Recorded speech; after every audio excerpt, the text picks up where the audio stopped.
रणदीप सुरजेवाला जी, कविता जी, पवन खेरा जी और हमारे अवधेश पांडे जी, महागठबंधन के सभी साथी, आप सब लोगों को खबर है, आप लोगों ने दिखाया भी है कि मुंगेर में जो घटना हुई है, जिसकी हम लोग निंदा करते हैं कड़ी शब्दों में, और प्रशासन ने बताया है कि एक की मौत हुई है और कई लोग जो हैं घायल हुए हैं। हालांकि स्थानीय लोगों ने जो सूचना दी है, शायद एक से ज़्यादा मौतें हुई हैं और बड़ी संख्या में घायल हुए हैं। जो वीडियो क्लिप्स हम सब लोगों के सामने जो निकल कर के आया है, बेहद दर्दनाक है, दिल दहला देने वाला है और लगातार पुलिस का ये रवैया, प्रशासन का जो रवैया है, ये किसी को अचानक से वहाँ समझ में नहीं आया कि अचानक से पुलिस इतना बर्बरता से लोगों को पीटने क्यों लगी, फायरिंग क्यों चलाई गई। और आपने देखा होगा पूरी तरीके से वीडियो में, जो क्लिप में, कि लोगों को ढूंढ करके पीटा जा रहा है, बल्कि बैठा करके लोगों को पीटने का काम किया है। हमारी संवेदनाएं जिन परिवारों ने उन्होंने अपना चिराग खोया है, उनके प्रति हमारी संवेदनाएं हैं। लेकिन सवाल खड़ा होता है कि बिहार के मुख्यमंत्री, जो कि गृह मंत्री हैं, वो क्या कर रहे थे? क्या उनको सूचना नहीं है? बिहार के उप मुख्यमंत्री सुशील कुमार मोदी और बिहार में डबल इंजन की सरकार है, ये साफ दिखाता है कि कहीं ना कहीं से इसमें जो डबल इंजन सरकार का भूमिका पूरी तरीके से रही है। हम तो जानना चाहते हैं कि ट्वीट के अलावा सुशील मोदी जी ने क्या किया है, और जनरल डायर बनने की अनुमति किसने दी? हम राज्य सरकार के गृह मंत्री से, राज्य के उप मुख्यमंत्री बीजेपी के नेता से पूछना चाहते हैं कि जनरल डायर बनने की अनुमति किसने दी? आप सब लोग जानते हैं कि ये घटना कोई मामूली घटना नहीं है, और हमारी मांग रहेगी कि इस घटना की जांच कराई जाए और हाई कोर्ट के रिटायर्ड जज से हाई कोर्ट मॉनिटर्ड जांच, इन्वेस्टिगेशन होनी चाहिए।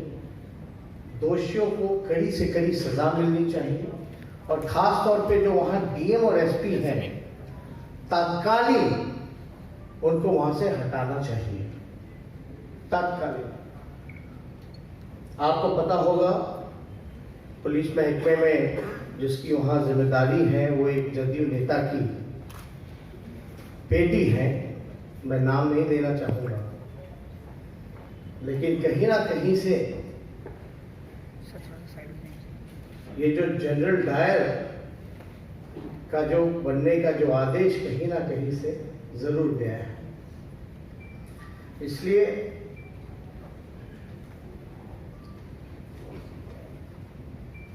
हम लगातार कहते रहे हैं कि कानून व्यवस्था, लॉ एंड ऑर्डर बिहार में पूरी तरीके से चरमरासी गई है। बिहार की पुलिस को हमने नहीं देखा कि अपराधियों का साथ ऐसा व्यवहार किया जाए, लॉ एंड ऑर्डर को कंट्रोल किया जाए, बल्कि नौजवान मासूमों को जिस प्रकार से पीटने का काम किया गया है, ये बहुत ही गलत किया गया है। और कानून व्यवस्था के सवाल पर अगर खड़ा किया जाए तो यही बिहार के उप मुख्यमंत्री सुशील मोदी जी ने कहा था पितृपक्ष के महीने में, हाथ जोड़ के, ये अपराधीगण अभी माफ कीजिए, अभी छोड़ दीजिए, बाद में अपना अपराध जो है वो कंटिन्यू रखिएगा। तो इस तरह का बयानबाजी अगर डिप्टी सीएम किसी राज्य के उप मुख्यमंत्री अगर अपराधियों के सामने घुटने टेक दे, माफी मांगे, तो क्या हो सकता है उसका अंदाजा आप और हम लगा सकते हैं।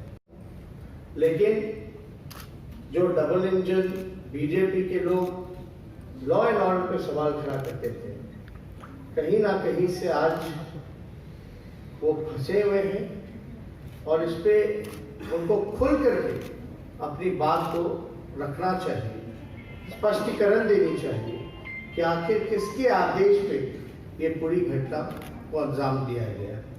तो हम ज़्यादा इस पे ज़्यादा टिप्पणी नहीं करेंगे, चाहेंगे कि रणदीप सुरजेवाला जी अपनी बात को जो है आप लोगों के सामने रखें। तेजस्वी जी ने अपनी बात बड़े सटीक शब्दों में आपके सामने रखी। मुंगेर में जो नरसंहार हुआ, जिसकी तुलना उन्होंने जनरल डायर के द्वारा चलाई गई गोलियों से भी की। साथियों, एक बात साफ है कि अब बिहार में नीतीश कुमार की नहीं, निर्दयी कुमार और निर्मम मोदी की सरकार है। मुंगेर में जो हुआ, जिसकी चर्चा आपने की, ये सोचकर भी रूह कांप जाती है कि क्या प्रदेश का मुख्यमंत्री, जो गृह मंत्री भी हैं, ऐसे हो सकते हैं जिनकी नाक के नीचे मां दुर्गा के भक्तों पर बर्बरता से गोली चलाई जाए,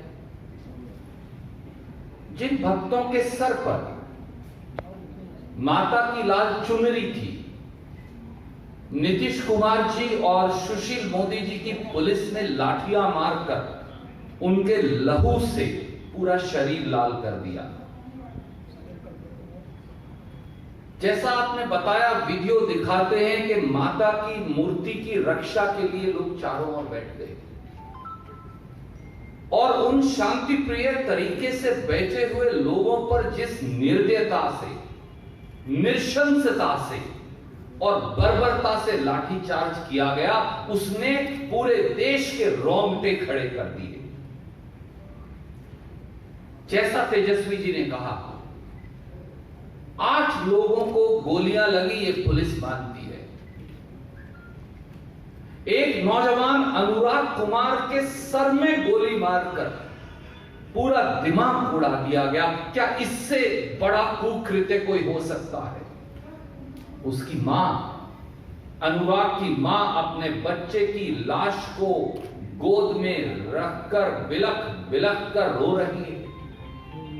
नीतीश जी, सुशील मोदी जी, नरेंद्र मोदी जी, क्या इससे बड़ा दुनिया का कोई दुख हो सकता है कि मां की गोद में बच्चे का छलनी शरीर पड़ा हो? 1000 संवेदनाओं की मौत के बाद ऐसी निर्लज और निठुर सरकार का गठन होता है जो आज बिहार में है। और पूरी भारतीय जनता पार्टी को सांप क्यों सूंघ गया? वो चुप क्यों है? वो बोलते क्यों नहीं? जैसा आपने कहा, वो केवल ट्वीट तक सीमित क्यों हैं? और आज प्रधानमंत्री जी, माननीय नरेंद्र मोदी जी यहां हैं। नरेंद्र मोदी जी, ये आपका इम्तिहान है, क्योंकि प्रदेश के गृह मंत्री, जो मुख्यमंत्री भी हैं और जो उप मुख्यमंत्री आपकी पार्टी के हैं, उन्होंने कानून व्यवस्था का जनाजा निकाल दिया है। जैसा आपने कहा, इसकी जांच तो होगी। अगर प्रधानमंत्री जी आप में थोड़ा सा भी विवेक बचा है तो मां दुर्गा के भक्तों पर गोली चलाने और उनकी हत्या करने वाले इस सरकार को आज बर्खास्त करके जाइएगा। अगर नीतीश कुमार और सुशील मोदी की सरकार को आज बर्खास्त नहीं किया प्रधानमंत्री ने, तो यह साफ हो जाएगा कि कहीं ना कहीं उनकी प्रत्यक्ष और परोक्ष संलिप्तता इसमें है। और आखिर में मैं केवल ये कहूंगा, ये भी साफ हो जाएगा कि संस्कार और संस्कृति भारतीय जनता पार्टी के लिए कुर्सी पर बैठने का विषय है। आराधना का विषय नहीं, विश्वास का विषय नहीं। इसलिए आज बिहार की पवित्र धरती पर जब प्रधानमंत्री मोदी आए हैं तो प्रधानमंत्री जी को बिहार की 12 करोड़ जनता को जवाब देना पड़ेगा। जहाँ साहब, मैं इसमें यही बात जोड़ना चाहती हूँ कि ये जो घटना घटी है ये बहुत ही बर्बर तरीके से पुलिस की तरफ से तानाशाही रवैया दिखाता है, जहाँ पर एक ऐसी चीज़ जो पर्व मनाने वाले लोग हैं, शांतिपूर्ण तरीके से हर साल ये होता रहा है, इसमें अगर पुलिस जल्दबाजी करना चाहती है कि लोग थोड़ा जल्दी करें, तो इसमें परसुएशन समझा करके जैसा होना चाहिए, बजाय इसके लाठी चलाते हैं। लोग जब जाहिर सी बात है कि नाराज हो जाते हैं लाठी चलाने से, विरोध करते हैं, फिर गोली चलाते हैं। जैसे कि रणदीप जी ने कहा, सर में गोली चलाते हैं। बिना सर में गोली चलाए, बिना लोगों की जान लिए अगर आप इतनी सी चीज को नहीं कर सकते हैं तो सुशासन की बातें मत करिए। और ये पहली बार नहीं है, मैं सिर्फ यहाँ इतना ऐड करना चाहती हूँ, याद दिलाना चाहती हूँ कि इसी सरकार ने प्रदर्शन करने वाले टीचर्स पर बर्बर लाठीचार्ज किया है। ये आदत है। फॉरबिसगंज में बिल्कुल गरीब लोग जो अपनी रास्ते के लिए मांग रहे थे, वहाँ पर महिलाओं पर, बच्चों पर गोली चलाई गई, हत्या की गई, उसमें भी कोई न्याय नहीं हुआ है। तो ये इसलिए इस घटना के आईने में दरअसल पूरा जो 15 साल का एक बहुत ही तानाशाही किस्म का राज, जो रोज ज़्यादा तानाशाही हो रहा है, ये दिखता है। देश के अन्य जगहों पर भी केंद्र सरकार में जो बैठे हैं उनके तहत भी पुलिस की तानाशाही बढ़ती नजर आती है। हम लोगों ने अपने मैनिफेस्टो में ये कहा भी है कि पुलिस में रिफॉर्म होनी चाहिए, न्याय व्यवस्था में सुधार होनी चाहिए, आम लोगों को, गरीब लोगों को, साधारण लोगों को न्याय मिलना चाहिए।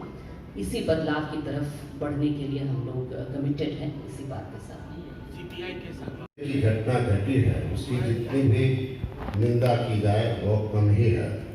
बर्बर अत्याचार पुलिस के द्वारा, ऐसे वक्त में जब पूरे बिहार में चुनाव का दौर हो, पुलिस को तो संयम रखना चाहिए। मूर्ति विसर्जन लोग शांतिपूर्वक तरीके से चाहते, आपने लाठियां चलाई, गोलियां चलाई, 8 लोग घायल हुए और एक नौजवान लड़का के सर में आप जो है उनको गोली मार के उनकी हत्या कर दी, और अभी तक किसी प्रकार का ऐलान नहीं किया गया। ठीक ही कहा गया प्रधानमंत्री आ रहे हैं, लेकिन हम तो जानते हैं ये पूरे नीतीश और सुशील मोदी जी के कार्यकाल में अपराध का ग्राफ और पुलिस अत्याचार का ग्राफ काफी बढ़ गया है। और खुद जब ये चुनाव चल रही, जब ऐसे वक्त में भी इस तरह की घटना घटे तो आप कल्पना नहीं कर सकते। ये एक निरंकुश सरकार है, ये जो भाजपा जदयू की सरकार है, एक बर्बर सरकार है, और इस बर्बर सरकार को तो जनता जरूर सबक सिखाएगी। ये जो खून बही है, ये मूर्ति पूजा के मौके पे तो बिहार की जनता तो सबक सिखाएगी। और भारत के प्रधानमंत्री आ रहे हैं, हम लोग इंतजार कर रहे हैं किस तरह की घोषणा करते हैं, और हम उम्मीद करते हैं कि पूरे बिहार की जनता इस चुनाव में भी इस घटना का प्रतिरोध करेगी, जोरदार तरीके से प्रतिरोध करेगी, और राजनीतिक रूप से भी इनका विरोध होगा। शुक्रिया साथियों।